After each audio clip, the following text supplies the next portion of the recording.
Tout est parti il y a 2 ans et demi maintenant. Nous étions à Versailles pour une visite. Et puis à partir de là, dans les différents salons de Versailles, on était en mois de janvier, il faisait déjà très froid. Et puis on avait une visite guidée, un peu mode VIP on va dire. Et puis le guide nous a parlé de certains événements qui ont traversé la France en 1709, dont l'hiver 1709. Le grand hiver. Le grand hiver. Et là, cette personne a commencé à nous décrire certaines scènes qui m'ont interpellé très très vite, des scènes très fortes graphiques. Et voilà, j'ai partagé cette envie avec Nathalie et on est sorti du château Et oui, Philippe m'a dit, il dit c'est incroyable cet hiver, je ne connaissais pas, c'est vrai qu'on ne connaissait pas trop ce pan de l'histoire du règne de Louis XIV et il m'a dit mais ça fait un super sujet de BD en fait, moyen de faire un super truc, un beau récit d'aventure dans un contexte fort, avec les hommes mis à l'épreuve, donc voilà. Donc, et puis surtout j'étais en train de terminer Conquistador 4. Donc j'étais encore dans la jungle, dans l'Amazonie, et je cherchais, un peu inconsciemment, on va dire, un nouvel univers, un nouveau terrain de jeu. Et puis après Croisade, les sables, Conquistador, la jungle, voilà, l'hiver, la neige. Pour moi, c'était l'évidence même à ce moment-là. Et la période historique est tellement forte et tellement peu connue sous ce règne, sous Louis XIV. On a appris tellement de choses sous Louis XIV, mais pas cette période-là.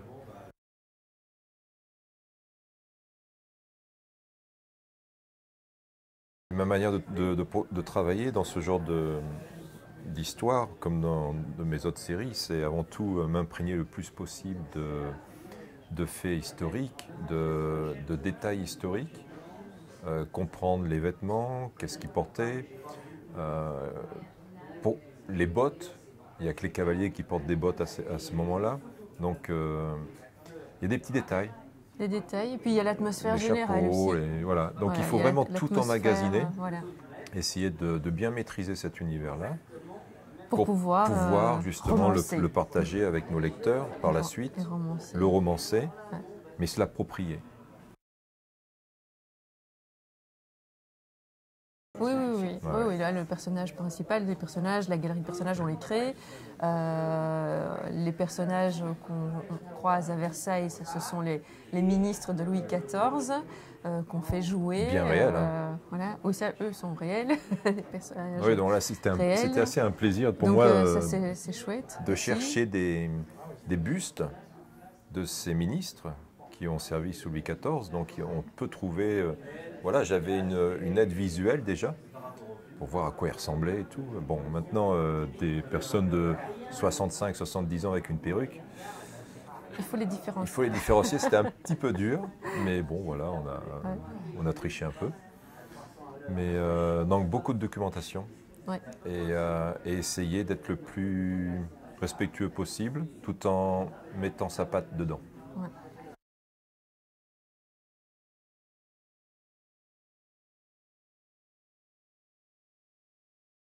Oui, parce que cet hiver, il est amplifié par le climat qui règne à cette époque-là. On est en pleine guerre de succession d'Espagne.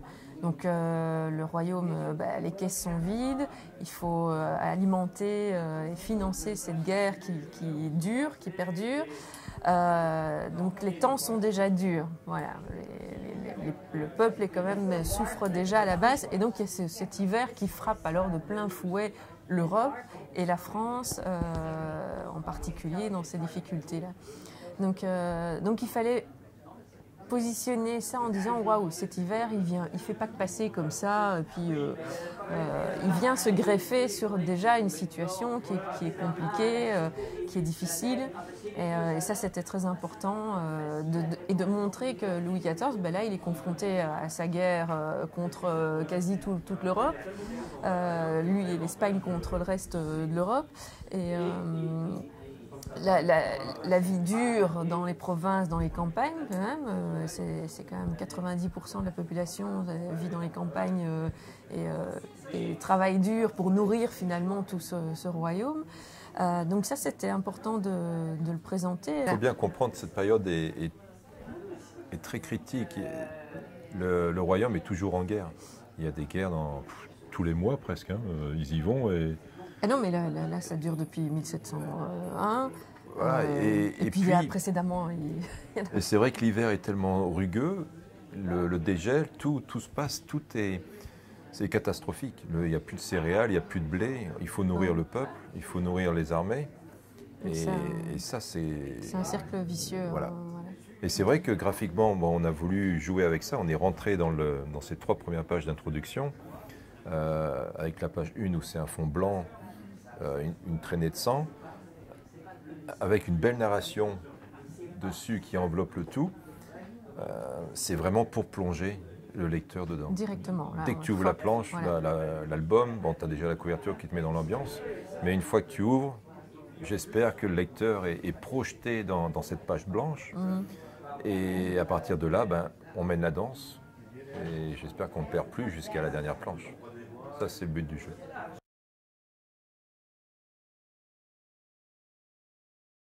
Il y a une histoire, et nous, il y a des images qui se créent. On en parle, on discute. Il y a des personnages qui tout d'un coup surgissent, une trame, une intrigue qui se fabrique à partir de ça. Quels sont les enjeux de l'époque ? Parce qu'on était parti sur un récit d'aventure trépidant. Et quel est l'enjeu de l'époque ? Philippe, en sortant de Versailles, m'a dit « Mais c'est Mad Max sous Louis XIV cet hiver. Ouais. » C'est vrai, quelque part, ça paraît un peu rocambolesque. Le blé remplaçant le pétrole, et puis... Il y a la pénurie, il y a la peur de manquer des gens, il y a la défiance entre les hommes, la violence. On sait comment on réagit en cas de difficulté extrême quand on est confronté aux éléments pareils. C'est vrai que ça crée une ambiance de violence latente ou exprimée. Ouais. Une fois qu'on avait trouvé notre fil conducteur, donc on savait très bien d'où on allait partir et on connaissait déjà la fin de l'histoire. À partir de là, c'est une partie de ping-pong constante où on se lance des infos, des images, des textes, idées, des dialogues. Voilà. Et puis, on a la chance de pouvoir travailler ensemble dans le même domicile, donc c'est quand même pratique. Les échanges sont rapides, on n'a pas besoin d'attendre quelques semaines avant pour un possible retour. Là, c'est vraiment au quotidien et on met notre ego de côté. Il y a pas on travaille pour l'histoire, pour notre histoire et j'avoue que le résultat est très plaisant. C'est agréable. Je pense qu'on a essayé de monter d'un cran. Surtout moi, j'ai essayé de faire encore mieux sur certains domaines. Et puis l'histoire, le scénario de Nathalie, les dialogues m'ont poussé aussi à changer certaines choses dans le dessin. Et ça, c'est positif.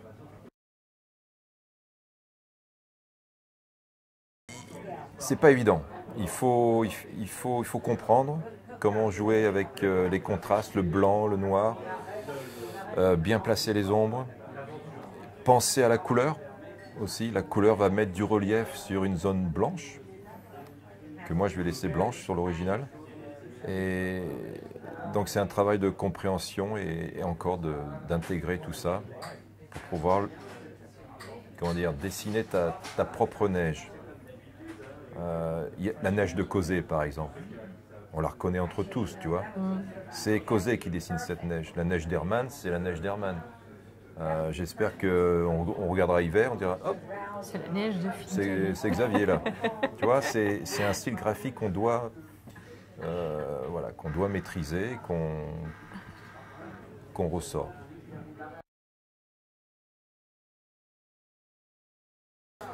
Il y a eu beaucoup de travail pour chercher la bonne ambiance. Pour chaque scène, c'est pas tout bleu, c'est pas tout blanc, il y a des variantes graphiques pour trouver la bonne ambiance par rapport à une scène. La scène du début, la scène du village, Euh, les lecteurs vont découvrir. Voilà. Et là, il y a eu beaucoup de travail. Des va-et-vient, des remises en question, pas des engueulades parce qu'on ne s'engueule pas, mais on essaye de pousser l'autre dans ses tranchées. Et j'aime bien ce genre de travail avec Jean-Jacques et je suis très content du résultat. Ouais. Alors ça, c'est le personnage principal, ça c'est plutôt toi qui, Oui. qui le crée en fait. Oui, c'est Hein, voilà, oui, ça c'est plutôt toi. Enfin, moi je sais ce que toi tu attends d'un personnage principal, d'un héros. Donc, mais c'est vrai qu'il faut lui construire son histoire personnelle, d'où il vient, où il était avant, d'où il sort, ouais. pour lui donner quand même du corps, voilà, c'est ça, pour qu'il soit incarné, vivant. On va découvrir dans le tome 1, mais aussi dans le tome 2, certains éléments de son passé. Ouais. Mais c'est vrai que c'est toi qui le définis. Là, je te suis plutôt Oui, disant, alors, comment il va réagir. graphiquement, c'est vrai que j'ai essayé de m'éloigner de mes personnages principaux de Croisade et de Conquistador. Donc il fallait trouver la petite différence. Ça peut être une couleur de cheveux, un nez, la forme du nez, la couleur des pupilles, voilà, et sa manière de bouger, mais surtout sa manière d'agir et de réagir. Et ça dépend du scénario. Donc, une fois que le personnage est quand même créé graphiquement, visuellement, ce qui va donner la force à ce personnage, c'est l'action, ses réactions. comment on va le bouger à travers les aventures qu'il va vivre. Et comment il va réagir, ses dialogues, ses répliques. Et ça, c'est ça qui donne du poids au personnage. Et voilà, avec Hiver, je pense qu'on a réussi à créer un personnage assez sympathique, qui sait très bien manier la lame quand il faut. Donc ça, c'est mon côté un peu... un peu action, on va dire. Et puis après, Nathalie a réussi à construire quelque chose de plus raffiné sur ce personnage qui le met en valeur aussi. C'est ça qui est chouette. Ah ouais. Il ne faut pas créer un personnage monolithique. Hein. Il faut lui donner des nuances. Et puis là, c'est vrai qu'on l'apprivoise aussi, même maintenant encore dans le tome 2. On lui met encore, on lui donne encore plus de poids. Voilà. Parce qu'on ne peut pas les construire tout de suite, d'un coup. Il faut qu'il traverse ses aventures avec nous, sur le papier. Ouais. C'est les épreuves qu'on va lui faire traverser, là il se dévoile, il est sans cesse en fait, et à nos yeux aussi finalement. Oui, à nos yeux aussi, voilà. et graphiquement, donc, au fil de ses aventures, des planches, il va changer. C'est un visage qui peut durcir. Et moi, je suis pour l'évolution graphique au fil des planches. Faire tout de suite le croquis d'un personnage, j'y crois pas, parce qu'il n'existe pas encore. Donc il faut qu'il évolue en fonction de ce que le scénariste ou la scénariste va écrire aussi. Et moi, les dialogues sont très très importants. Comment il va réagir à ce que quelqu'un va lui dire? Qu'est-ce qu'il va répondre? Comment il bouge? Ça, c'est important. C'est vrai que j'ai fait des recherches sur Rohan. Une fois qu'on avait trouvé l'univers et tout ça à l'époque, et ça, on va le voir au début du tome 2, ça sera très différent de tout ce qu'on a vu dans le tome 1. On va remonter 6 mois avant, quelques mois en mars auparavant. 1709, dans un autre continent.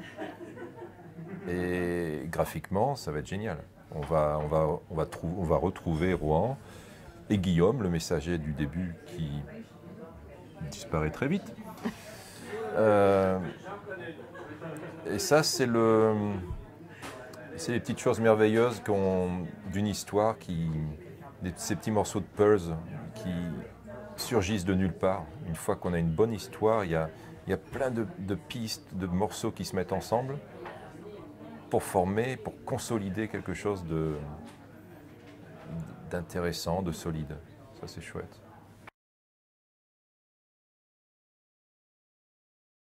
Par contre, contrebalancé. Je pense que en fait, ça a été très spontané. Hein. Les personnages, les 4 premiers personnages qui sont apparus, c'est le moine, Guillaume, bon, forcément Rohan, et Oriane, 2 fils. Tout de suite, la première discussion qu'on a eue, les images étaient déjà, la scène d'ouverture. Elle était déjà écrite, mais 2 semaines après avoir visité Versailles. Ouais. Avec ce moine fou. Et tout de suite, il y avait la première scène, elle était là, et les personnages étaient là, et effectivement, on a dit il y a une vicomtesse qui intervient, qui sera là, présente, et puis voilà. Donc ces 4 personnages-là, voilà. On n'est pas obligé de mettre une duchesse, par exemple. C'est pas un cahier de charge, hein, c'est pas. C'est évident. C'était évident. Voilà, elle allait être là, elle allait se trouver sur la route de notre personnage, puisqu'en fait, la trame, c'est vraiment ce personnage qui est pris dans une espèce de course contre la montre pour arriver à accomplir sa mission, et avec des pièges, des embûches, des mauvaises ou des meilleures rencontres sur son chemin. Et elle est apparue, voilà, parmi d'autres. J'aurais pu dessiner une petite duchesse de 85 ans, tu vois, clouée dans son fauteuil. Mais mais bon, c'était difficile de la faire bouger dans la neige. Voilà, mais il faut que je me fasse plaisir aussi de temps en temps. Donc, je me lève le matin, je dessine Oriane, c'est sympa.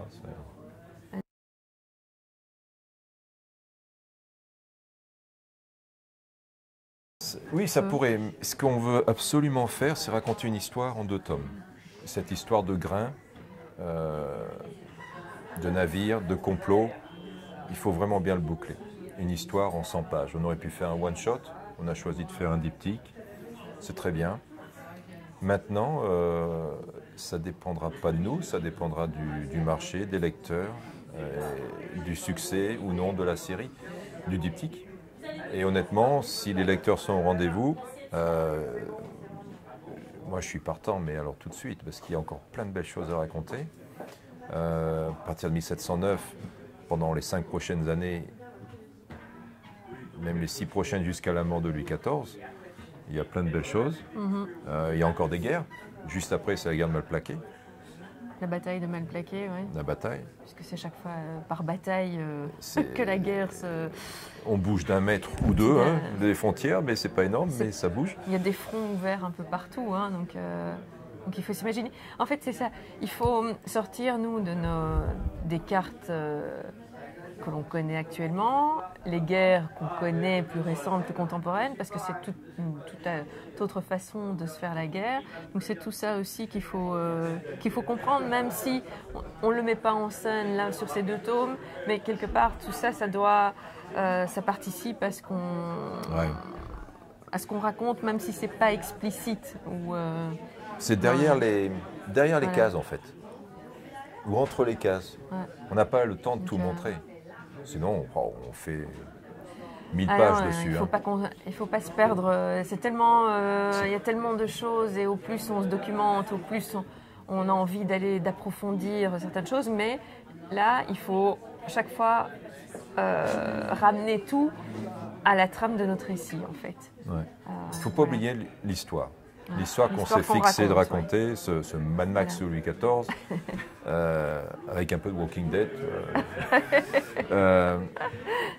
Il ne faut pas le perdre de vue. Donc il faut servir cette histoire-là. Et parfois, on se dit « Ah, on aimerait bien se faire plaisir avec cette petite scène, mais on ne peut pas. » Et voilà, c'est comme quand on sort un DVD uncut, tu vois, d'un film et tout ça. C'est vrai 3 heures, 4 heures une version longue. Tiens, la version longue d'hiver, voilà, on va proposer. Et là, tu fais 5 tomes d'un coup. Là. Mais non, mais sinon, continuer les aventures de Loïs Rohan. Pourquoi pas? Oui, ça serait génial.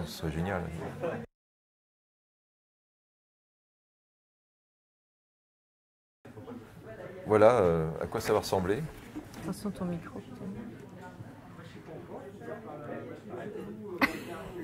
On dirait pas comme ça, mais non, c'est bon. Ça, c'est des copies à 3, mais voilà, ça sortira en fin d'année. Ça sera un petit peu plus grand que ça, encore, comme ça, on va dire. Très grand format, noir et blanc, avec aussi toutes les planches crayonnées. 4 illustrations que j'ai faites pour un vernissage exposition le mois prochain. Voilà, donc je suis impatient de voir ce tirage-là, parce que c'est vraiment mon travail à 100%, noir et blanc, pur, comme moi je l'ai ressenti avant de mettre la couleur. Et c'est toujours sympa d'avoir un tirage de ce genre. Ouais.